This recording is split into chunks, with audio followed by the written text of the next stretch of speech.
The only person getting rich quick is a person selling you the get rich quick system. But a deeper truth is you're trying something that's just not a fit. What would it prosper a man if he were to gain the whole world and lose his own soul in the process? What game have you found yourself playing throughout all of life? That might be a good promise. It might be something you were designed to keep. There was a season where I was serving people in a particular industry, and I was completely over working with people with ego, because the greatest enemy of me being able to help someone is whenever I try to connect with them saying, yeah, I know. Yeah, I know. What I can do nothing with that. What if your success depended on you knowing what it was that you were made for? And what if you hadn't been fully walking in that quite yet? Is there a way? Is there a way to know that, to know what you were made for?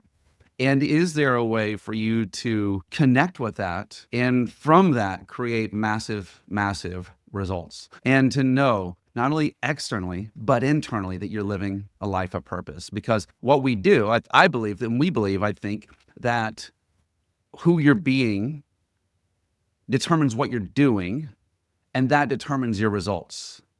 I'm going to give you 4 steps into what we're going to call your unique success plan. I know that some of you guys have a unique sales, a USP is your unique sales something or another. I'm talking about for you, your unique success plan. What if what you've been doing has been something that has been given to you by other people and it worked for other people, but because you were different, it could never work for you? Albert Einstein said that if a fish judged itself on its ability to climb a tree, it would spend its whole life thinking it's stupid. What if that was you? What if you keep turning to a new solution and a new strategy because you're a fish and you're meant to swim, but you're judging yourself on your ability to climb? I think that's actually what most of us have going on. And again, the reason that we have what I'm going to call the USP, the reason that we have that is to free you from all of the things, all of the traps that come along the way. And so here are some of the things that I've written down. Listen, maybe you've tried it all, but you've lost yourself.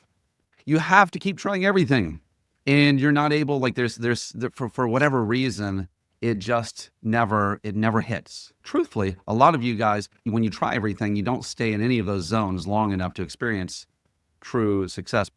But a deeper truth is you're trying something that's just not a fit. Maybe you either lose yourself in the process of what you're doing. You've done great things, but then you just don't feel like yourself. You feel like you've given up too much. There was one of my favorite scriptures, I think it's in Matthew 7, where Jesus says, what would it prosper a man if he were to gain the whole world and lose his own soul in the process? And so there are a lot of people that I've met in the world of success that have given up their soul for success. And in the process of that, now they're trying to get back to the place of who they are. And that's all of these places. It doesn't matter where you're at in your journey.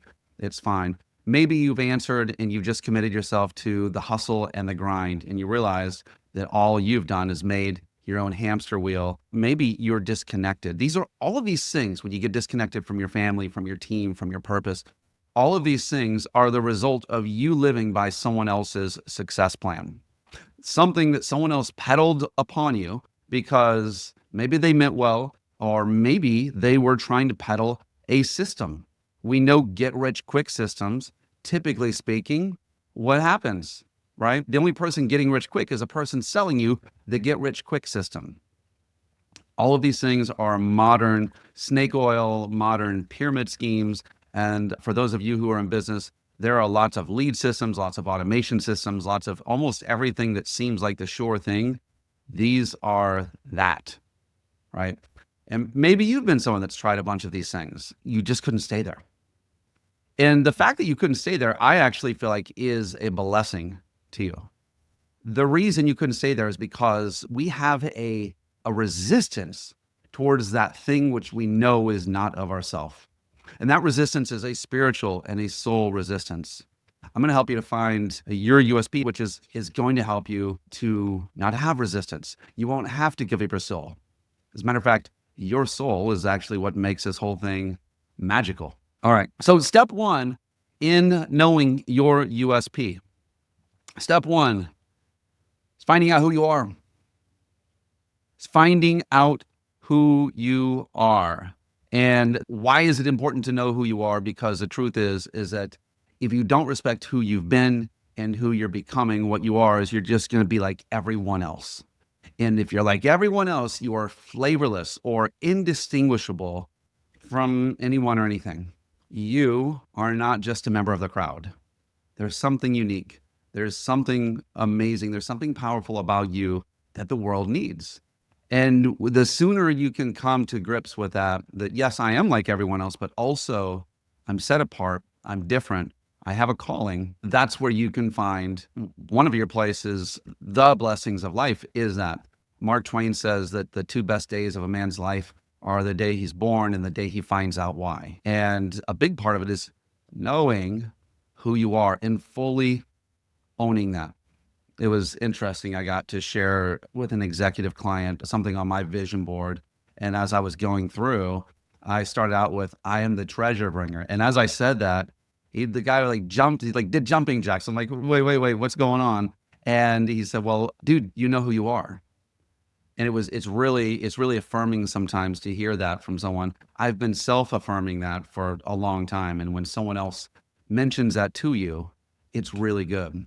But we lose that because we're all born. You're born with a God-given identity. You were made a certain way out of the wrapper, out of the package. Maybe you're 30, 40, 50, 60, however old you are. And you've gotten away from that, but it's always been. It hasn't gone anywhere. That's your true identity. But most of us get really good at building up this shielded version, this gilded version, this more attractive version of ourselves, and that's called a persona. And the persona is something that we do to fool people, to get what we want, because the truth is we feel like if they saw who we were, we're worthless. And we all have some sort of feeling of that at some point. So what do? We've got to be able to power from where we're at, almost like tunnel back to the past and find out, man, wait, who was I? And find those parts that you were, and then bring those forward and say, but who do I want to be? Like, what's calling me? So the way that I would actually tell you to solve this problem is you're going to want to take some personality tests. Okay. You can take the DISC, you can take the Enneagram, you can take the Myers-Briggs. There's probably lots more out there. We have one at School of Professional Design. You need to take that if I'm going to help you, because what happens is I'm able to dial into some things that are, if you don't know who you are, you won't know what things will work for you. And you won't say no to enough things. You won't reject enough things. And so having that test, having that understanding is important. And then the next phase beyond that is like figuring out where you're going and creating you 2.0. By the way, there is that lesson in School of Professional Design. You need to jump into the U 2.0 if you're like saying, man, who do I want to become? Because who I am has got me here, but I'm becoming someone else. U 2.0, it's a real quick meditational thought question to you from me that will help you to get there. Here's what comes next, and it's called a lot of things.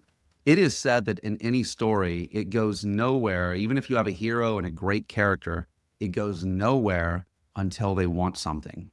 And so a lot of us call that ambition or drive or want, or I'm going to look at two different parts.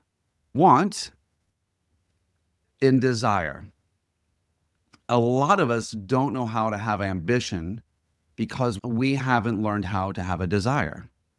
And the reason we haven't learned how to have a desire is because it's closely related to something else called want. And as a child, or as a worker, or in places where there is one person serving many, the person who wants the least is usually more appreciated. We have 8 children. And sometimes my wife and I we'll get a little upset with the ones that are a little bit like demanding. Hey, mom, hey, dad, can you do this for me? Hey, can I have that? And it's like, enough. Your brother over here or your sister over there, they're not asking for anything. And it's interesting how the dynamic of want can exclude you from authority. And so what happens? We learn to silence our want. And then after we learn to silence our want, it becomes a habit of not saying it. And when it becomes a habit of not saying it, it hurts too much to hold it inside. And so we learn to not want. Now, I think it's actually a really good thing to be able to want something and be okay not having it. There is a goodness that comes with contentment. And yet, those people oftentimes haven't figured out how to desire. So, step 2 is to open up and to find your desire. A desire comes from deep within. And a want could be as simple as like I want to eat out for dinner, or I want this house, right? Like wants sound very almost childlike. And I think that's okay place to start. But the more noble version of that is desire. If I were to give you an analogy of this, a desire would be more like you knowing deep in your heart where you wanted to be or what you wanted to do or what you wanted to see. It would be a longing. It would be something that even if you put it away, it's still there, even if it's a whisper. Now, that's the thing we want to stoke. We want to increase that fire of desire. I believe it's the same thing that allows a pigeon to find its way back home. It allows a salmon to swim 4,000 miles, I think it's 4,000 miles, upstream to the place where they were spawned, butterflies to geolocate themselves around the world in different parts and fly through storms. That is what your desire is meant to do, is meant to drive you. I like the story of the Wright brothers versus Samuel Pierpont Langley. And if you have ever heard the speech, Start With Why, if you've never heard it, you need to go listen to it. Start With Why by Simon Sinek. He discusses something called the Golden Circle. In that, he actually shares a story that I'm going to share differently about the Wright brothers, Orville and Wilbur, and this other guy, Samuel Pierpont Langley. Samuel Pierpont Langley was given endorsement by the government. He was given a lab. He was given money, given grants, given all of these things to basically go figure this thing out. Go do it. Orville and Wilbur were bicycle shop owners who were into crafting things. And it's interesting how a couple of guys who had spare parts were able to beat this giant machine, but they were. And the reason is because they were driven by they weren't driven by the grant. They did receive the grant. I don't even know if they were aware of the government grant that was offered to the person who had the first powered man flight. They were not driven by fame. They weren't even driven by how this thing could change the world. And so I want you to think about all of the endeavors or all of the things that people have made you feel like, hey, you should have ambition towards these things. The Wright brothers didn't. They had ambition. They were driven and had a deep desire to understand. They just really wanted to understand flight. That was all. That was their desire. And desire won out. Desire plus some divine intervention. Actually, leading up to the first powered man flight, there was a key component that one of the brothers received. He claims he received it from God in a dream, and it was an adjustment that he made in, I don't know if it was the balancing. There was a specific mechanism that actually was adjusted because he saw it in a dream. How cool is that? When you have true noble desire, when you're driven by not what everyone else says that you should be driven by, well, it opens new doors. So having desire, having keyed in desire, and allow yourself to have desire and putting it out there and feeling your desire. All of these are important. A desire is a want that you can feel. It's a want that is noble. And I believe that these are things that you should pray about, right? It is God who is working in you, who helps you to will and to do. This is God in you. Do you want to feel amazing? Find the desire that is divine. All right. Well, the way I would do that, go do vision boards, get with someone to help to ask you the questions. I'm actually going to link something to this video when it's live that will help people to just ask themselves the questions. I actually have a great podcast. It goes through some meditation. It goes through 50 questions you should be asking yourself to get desire. That's on School of Professional Design on Spotify and on Apple Podcasts if you want to find that. But you've got to get and understand and connect with desire. And then finally, I'm going to give you a bonus one after this. But like if you want to create a unique success plan, you know who you are and you know your desires. That's key. This is who I am. This is what I desire strongly. Finding a way to make a promise to people. A promise is something, we've talked about it before. It's a commitment that you know you can keep. It is a before mission. If you look it up in the Latin, it's like I'm giving this mission before, but a promise, as we're going to talk about it, actually involves people. You should be making a promise to people. If you make a promise to people, there should be some sort of money tied to that because there's value in a promise.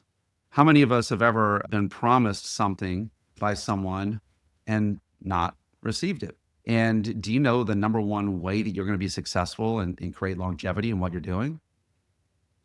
It's a promise, right? So find the promise you can make. How do we do that? Well, you got to first go find your people. When you know the people that you're here to serve, and we're all here to serve a specific people, when you know those people, this is actually where the next step is, what are the problems that those people have? So who do you have a heart for? And what are the problems that those people have? And to me, it's very interesting that a lot of us discount most people. Now, I would say if you're in a business, find people who have money and solve problems for them, but it's not necessary. You can find people without money and solve problems for them and still create opportunity. Because that actually is what I would say is the problems of the people, the problems of your people actually reveals opportunity. So let's imagine you were serving computer programmers. If you wanted to know where opportunities were for you, you go through and you list out all the problems computer programmers have. Every single one of them. Well, they have a problem waking up. They have a problem with their coffee. Maybe they have a problem socializing with people. Maybe they have a problem, with life balance. Maybe they have a problem with, daylight, getting sunlight. Maybe they have a problem with time balancing, time management. Maybe they have a problem getting business. All of the things that they most likely have a problem with. And then out of all of those problems, you look and say, what's the one or two or three that I probably could help with? From my skill set, what are the things that I can help with? And that's opportunity. That's opportunity. Now, the way that you do that comes from your personality, like who you are, your identity, and your design. Like it's going to come from your unique process. But finding who to serve is that's one of the keys to wanting to do what you're doing for a long time. I've been talking to a lot of people and actually have a question from someone today already that has to do with they don't know who they want to serve anymore. They don't know who they want to serve anymore. And that, my friend, that's going to be a problem, or some of you have been serving the same people and you're done with it, right? It's like you're tired of it. There was a season where I was serving people in a particular industry, of which I now serve a bunch of those people again. And I was completely over working with people with ego, because the greatest enemy of me being able to help someone is whenever I try to connect with them saying, yeah, I know. Yeah, I know. What I can do nothing with that. The two greatest enemies of doing something is the two words, I know. If you want to learn something, you've got to be able to desert the two words, I know. Here's a question. This is interesting. This occurred to me recently. And if you want to find not a hack, but just a real easy key way to have insight into what it is that you've got going on, I want to know from you, or I want you to ask yourself this: what game have you found yourself playing throughout all of life? That might be a good promise. It might be something you were designed to keep.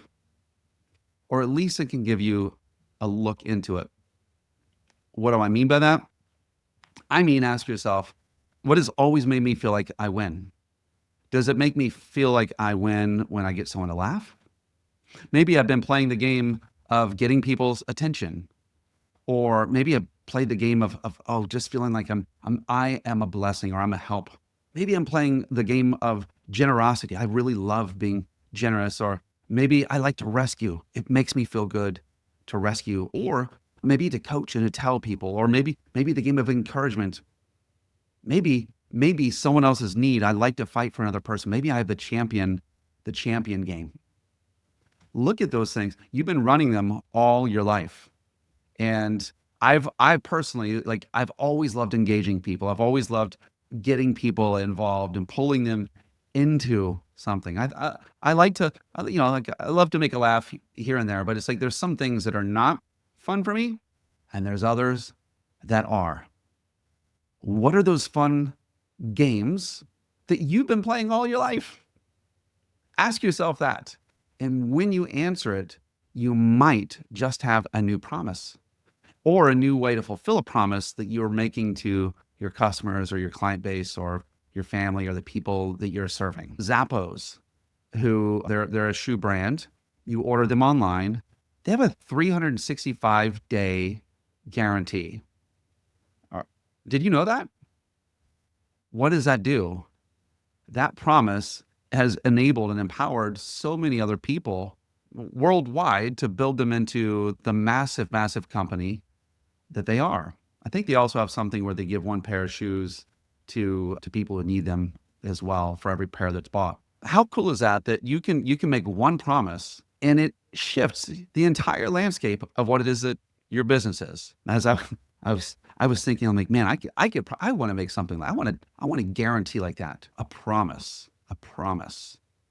Promises show confidence, don't they?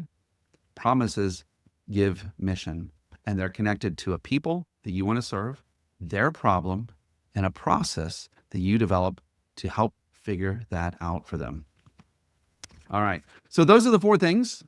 If you can figure that out, all you need to do is put those into alignment and ask yourself, well, what does that look like in a process? Now, before I get into the process, I have a bonus, because if you do that, you're guaranteed to live in a place where you're going to prosper, and you're always going to be ready to make a shift with whatever economy is there, because you're not serving a job or a company or a label or any of those things. You're serving a people who have a problem, and those people are always going to get new problems as new things are happening. Right? There are detox centers for people to get off these iPhones. Or detox. They have little beds for people to put them in. Like, there are problems and issues that people have right now that they didn't have 10 years ago. And so when you know who your people are, you're always going to find new problems for them. But if you're only serving the problem, that comes and goes. Right? The opportunity we talked about in 1849, there were massive thousands, hundreds of thousands of people moving west to go try to find gold. Very few did, but there were people who set up these little towns and sold pickaxes and shovels. They made a ton of money, but after the gold rush ended, what did they do? Right? So not just looking at the opportunity, seeing the people with a problem gives you longevity. But here is the key. So if you do it, by the way, do all those things, and it's going to put you in a place of guaranteed success. 100%. Write it down, align that with your process, align that with your calendar. Say, great, I got a prospect, but how would that person prospect? To who would they prospect? And what would they say to solve that problem? Like, there's everything runs through that thing. Now, if you want a way to not just add, but multiply, you want something that's going to accelerate your movement in anything that you ever do, it's going to have to do with your gifts. There are gifts and talents, my friend, that you and you alone have. And because you have them, you were meant to use them in service of other people. And the beautiful thing about that is when you do, it feels amazing to you. You receive as they receive. They receive the benefit of your gift. You receive remuneration, financial payment for that gift. But there's also like this other very spiritual thing that happens there as well. I want you to consider something. Hold on a second. Your gift, it says in Proverbs 17:8, that the gift of God is like a precious stone in the eyes of its possessor, and whithersoever it turneth, it prospereth. which means your gift, right? Beautiful. Oh, you look how shiny it is, but I can only use it this way. No, that's incorrect. You turn it and you see something new shining. You see a new glint. You see a new, like it's multi-use, multi-dimensional. I was working with someone earlier this week and he's afraid. He's at the top of his company. He's been there for a while. They're looking to shift and he's afraid that they're going to ask, like he's afraid he can't do whatever's happening next. And it's like, dude, your gift will help you to do this. Trust in your gift, it's not just your knowledge, a part of your gift. And this is multifaceted, right? What are you curious about? What do you create? How do you connect with people? Those are gifts. It's your talents. Yeah, it's that, right? It's your time, your money. It's your faith. It's also the people around you who are on your side. And the truth is that when we know what we want, it is our job to leverage and to take all of these things. First, we got to find them, right? But take all of these things and point them in the direction of the thing we want. Point them in the direction of, I don't want to say ambition, but in the direction of desire. If you will do that, you will win and you will win quickly. But remember, the gift is like this, it's like every time the world changes, the opportunity changes, your gift can change, right? There's a shift. Your gift is shiftable. So find the gift. You need to find it. You need to develop it. You need to deploy it, and you need to use it in your work.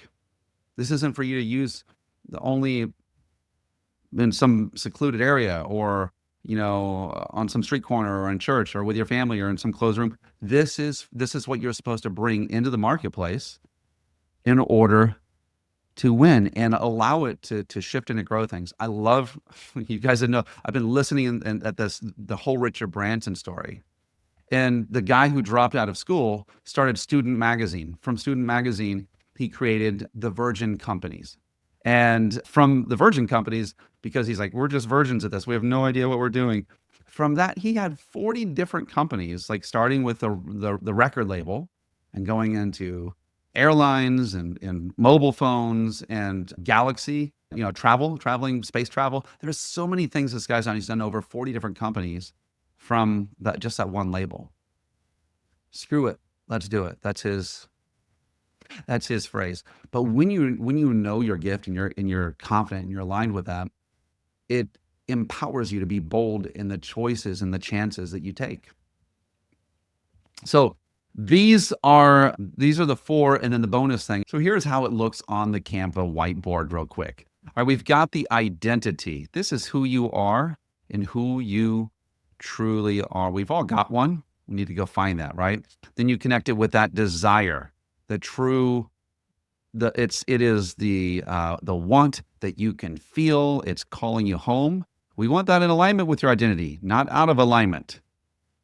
Bring that promise into alignment, and then the gift. And when these things are all there, you, my friend, will find that things flow. I hope this helps. We'll see you on the journey. Until next time, make it a great one.